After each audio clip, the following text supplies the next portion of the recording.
video is I spent 30 bucks on Atomos so you don't have to. Yeah, anyway. So, I got sucked into the Atomos ecosystem by buying a Zato Connect.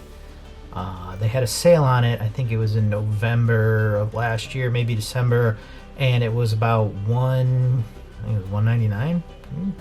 But it was a great deal because, and I'll explain this in a different video, a lot of reasons, blah, blah, blah. I also have a Ninja. If you're a videographer and you don't have a Ninja, you're not on the cool kids bandwagon, so, you know, jog on. But they're having a deal right now, and the sale is coming to an end pretty soon, so I've got to get this video out and edited, that they're selling the Connect module for the Ninja as well, and it's only $99. So, of course, I bought one because I am a gear slut.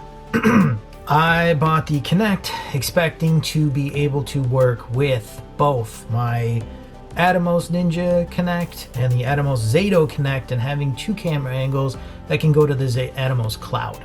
And I giddily bought the $30 a month package, which gives you credits to use for the Atomos Cloud system.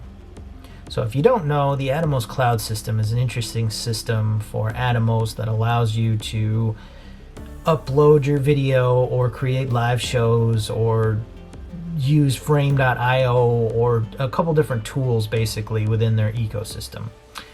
If you're part of the Atomos ecosystem, if you use your Ninja V a lot, V+, you'll probably want to, and you collaborate. Let me just rephrase that. If you use your Ninja and you collaborate and you use high-end cameras, you're definitely going to want to be part of the system. If you don't, then it might be a waste of your time.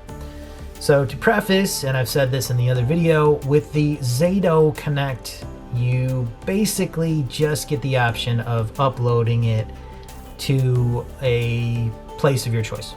The cloud function for the Zato Connect works kind of like just a directional streamer, in that you can choose, hey, do I want to upload it to Facebook? Do I want to upload it to Twitch?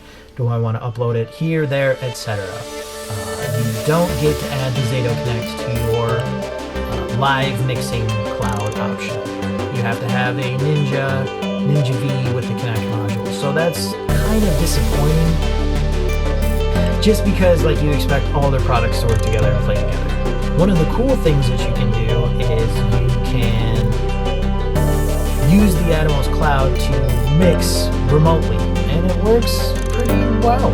I had a guy who had a control in New York, and I had a camera in Boston and a camera in Washington, and I had TalkBack, and it all worked relatively seamlessly on that. Things that I didn't like were the fact that you had to use the credits. When you start an Atomos Cloud live mixing session, you have to use credits, and it takes about 3 to 4 minutes, which is a credit is 5 minutes, so you take up almost the whole credit just starting the actual show in the first place. So that's kind of a bummer. You can't, for example, just start a 5-minute show to do a test. You definitely need a 10, 20, 30-minute show to actually do a test.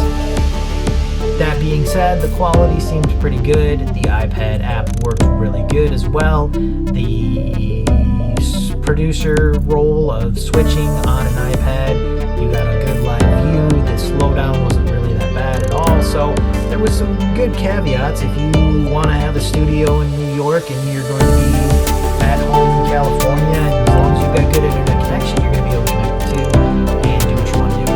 If you are shooting something on location, you're sending it to your editor via Frame.io, that's also an interesting solution. You send them proxies basically online, they edit those proxies, and when they get the hands on the real footage, then you can render it down, and it looks really good. It works really well also, but it's within that kind of like professional level pipeline.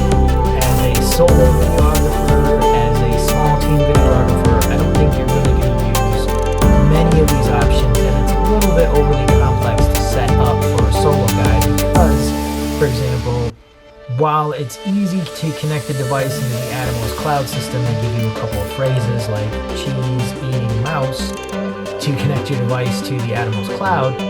You have to connect pretty much every device, and it gets very tedious. So an iPad has to be a control device. You can't use your iPhone as a control device.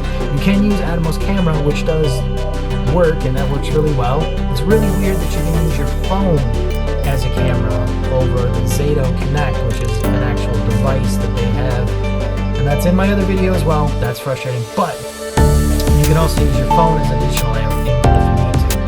And so that's really awesome too. You can use your phone as an angle, you can use your phone as a talkback device, you can use your iPad as a talkback device, you can use your iPad as a controller. You cannot control it from the computer itself though, which I was kind of disappointed because I thought that, for example, I could control it from the computer. I learned very quickly the computer is not a control interface. The computer can set up the stream. You'll need a computer to just kind of tell where you want the cameras or what you want for, things in your streams and your mixing, but you cannot use the computer itself as a mixing interface. But other than that, I think that the Atomos system is a start.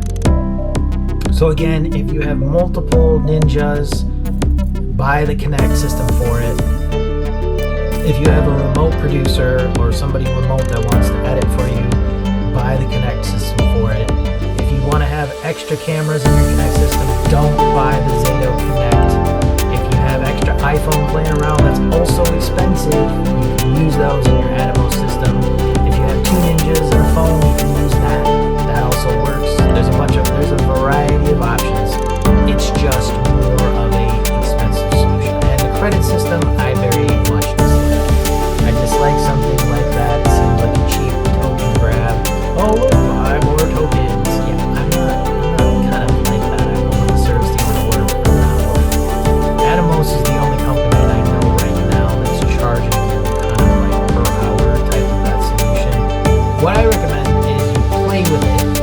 If you're using a lot of professional cameras and professional devices, you're probably going to appreciate it more. If you're looking for a budget system, do not use the cloud. It's not going to help you. You can get away with using other things like Ninja.video. You can get away with using other things like Blackmagic also offers some remote options. That's something you can look into as well. But as far as the Atomos Cloud Studio, I would recommend that you really take a moment to kind of analyze your assets and think about what makes sense to you. Okay, this has been Streaming Solutions.